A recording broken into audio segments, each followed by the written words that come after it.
Imagine the chilling possibility that Nancy Guthrie's abductor was already entrenched in her neighborhood, lurking in the shadows long before the first move was made.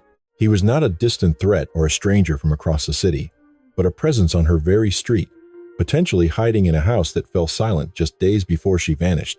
Federal investigators are demanding answers to this mystery, yet 2 months later, the silence remains as the entire trajectory of the manhunt shifts. The details surfacing now suggest a reality far more sinister and calculated than anyone was prepared to face. For those just joining this investigation, listen closely because every minor detail is a vital piece of the puzzle. Nancy Guthrie is 84 years old. She is the mother of Savannah Guthrie, a prominent face of NBC's Today Show and a fixture in American morning television. A widow who valued her privacy, Nancy had lived a solitary existence for several decades in the Catalina foothills. This secluded residential enclave north of Tucson, Arizona, mirrored her life orderly, quiet, and governed by a strict sense of routine. Every Sunday morning was anchored by a digital church service she followed religiously. She was a woman of unwavering habit who never missed a broadcast. On the evening of Saturday, January 31st, 2026, Nancy dined with family before her son-in-law, Tommaso Cioni, escorted her to her front door around 9:45 p.m. He watched until she was safely inside, and the door was secured, a final, unremarkable goodbye to end the night. But the peace was short-lived. Just past midnight, a grainy security feed captured a silhouette creeping toward the residence. The intruder wore a full mask and gloves, carrying a black Ozark Trail backpack and a handgun tucked into a crude, makeshift holster. The figure stared directly into the lens, attempting to disable the camera with light strikes before realizing the device would not budge. The suspect then used foliage from a nearby plant to blind the lens. By 1:50 a.m., the entire Nest security system was severed. 20 minutes of dead air followed before another sensor caught movement. Then, at 2:28 a.m., the timeline reached a dark conclusion. Nancy's pacemaker abruptly stopped transmitting data to her phone. When family arrived at 11 the next morning after she missed her church service, they found only an empty house. Chilling traces of blood were discovered at the entrance, and forensic testing later confirmed the DNA belonged to the missing woman.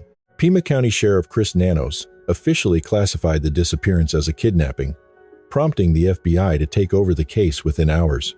Ransom notes demanding cryptocurrency soon appeared, but 2 critical deadlines passed without a single word or sign of life from the captors. Despite a $1 million reward offered in late February, 60 days have passed without a single arrest, identified suspect, or disclosed motive. Now, the investigation has turned its gaze toward an unexpected frontier. Agents have returned to the neighborhood, but they are no longer searching the Guthrie home. They are looking at the perimeter. They are scrutinizing the neighbors. According to investigative reporter Brian Enton, federal agents have intensified their door-to-door inquiries over the past few weeks. They are moving past general questions, instead demanding specific names of contractors and laborers who had been active in the area. They are building a database of every construction worker, landscaper, pool technician, and electrician who set foot on those streets. The Bureau is tracking anyone who had a legitimate reason to be physically present in the neighborhood during the lead-up to the crime. One resident noted that an agent interviewed a friend who was building a home nearby, requesting a comprehensive roster of every professional on site. The request included full names, phone numbers, and precise logs of every entry and exit, an exhaustive search for a digital footprint. This was no casual inquiry. It was a targeted, forensic interrogation. Former agent Steve Moore suggests this shift indicates the FBI is narrowing a specific profile. According to Moore, when investigators demand specific names of workers, they are no longer fishing, they are hunting a wolf in sheep's clothing. They are seeking an individual who had a plausible excuse to be in the neighborhood, someone who could blend into the environment. The profile is someone who could park, walk, and observe for hours without arousing suspicion, using professional legitimacy as a tactical veil. This is not a sign of a stalling investigation, but a calculated leap forward into a category of suspect previously overlooked. However, what agents uncovered at a neighboring property has raised a haunting question about how long this was planned.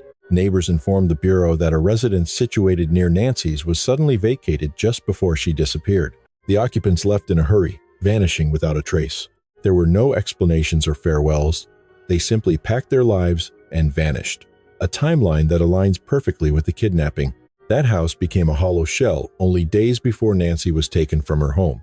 Reporter Dave Mack confirmed that federal agents are now intensely focused on the former tenants of that property who fled the area.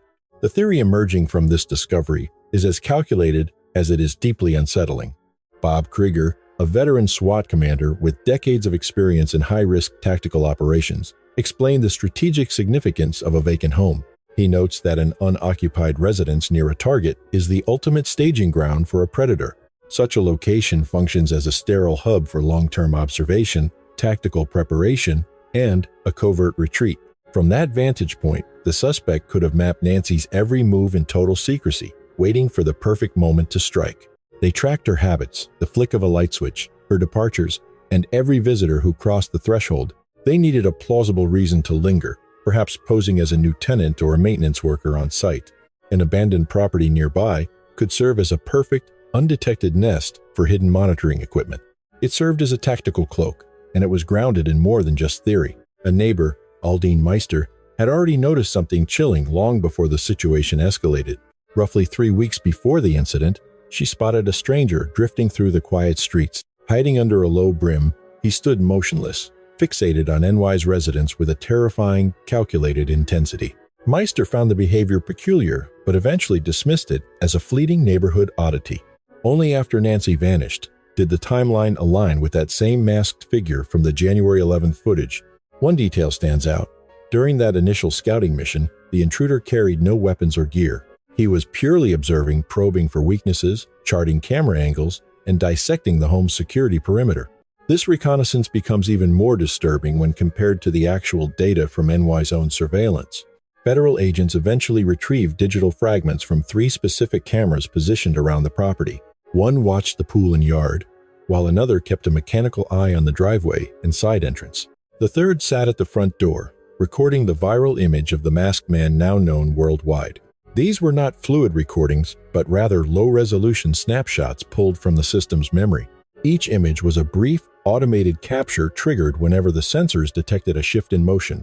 The files showed typical daily life: gardeners at work, pool cleaners, and family members passing through the gate. Everything appeared routine until investigators looked at the data from the night of the disappearance. During the actual kidnapping, the backyard and garage sensors remained completely, hauntingly silent. No alerts, no images, and no motion, even as an 84-year-old woman was being forced from her home. Detectives summarized the lack of evidence with one word: unsettling. No concrete evidence suggests the system was hacked or disabled from a distance by the perpetrators. With no signs of physical damage, the failure remains a mystery, though specialist Ed Burnett has a theory. He suggests a more surgical approach. If the attackers understood the system, they could navigate around the sensors by exploiting their inherent blind spots. They likely mapped the detection ranges and the specific reset intervals of each motion-activated device. By moving through those invisible corridors, they slipped past the electronic eyes without ever leaving a digital footprint. The evidence points to a predator who understood exactly where the cameras could not reach. With a nearby base of operations, the suspect likely spent weeks studying every nuance of her daily life. An open door and the complexity of the crime led veteran detective Michael Alcazar to believe this was a team effort. The use of cryptocurrency for ransom demands reveals a level of digital sophistication far beyond a typical criminal. This was no random act. The early scouting trip without gear confirms a deep tactical preparation. This was never about a sudden opportunity. It was a structured, patient operation requiring intimate knowledge of the area and a coordinated team. The FBI is now vetting everyone with legitimate access, fearing an insider might have leaked the house's vulnerabilities. Someone knew the layout, the blind spots, and the security cycles. They knew exactly when Nancy would be vulnerable and entirely alone. Despite thousands of leads and countless hours of footage, 60 days have passed without a single arrest.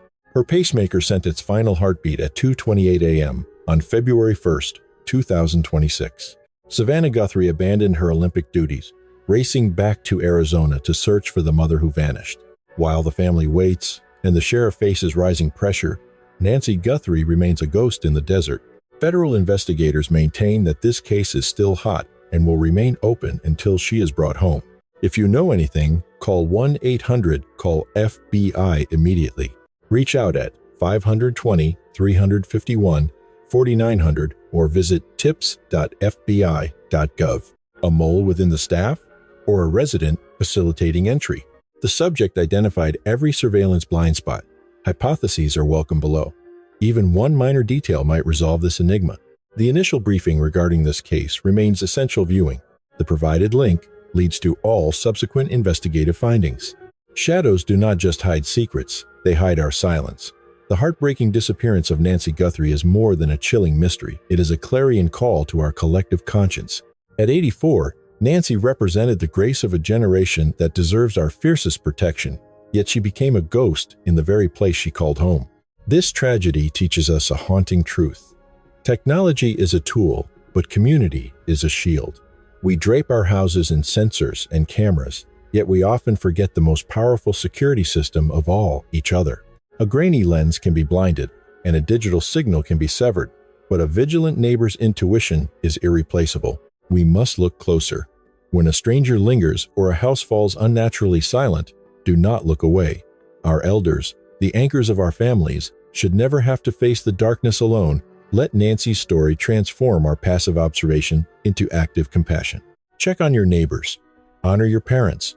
Be the light that pierces the shadows. In the end, the only thing stronger than a calculated predator is a community that refuses to let its most vulnerable walk alone.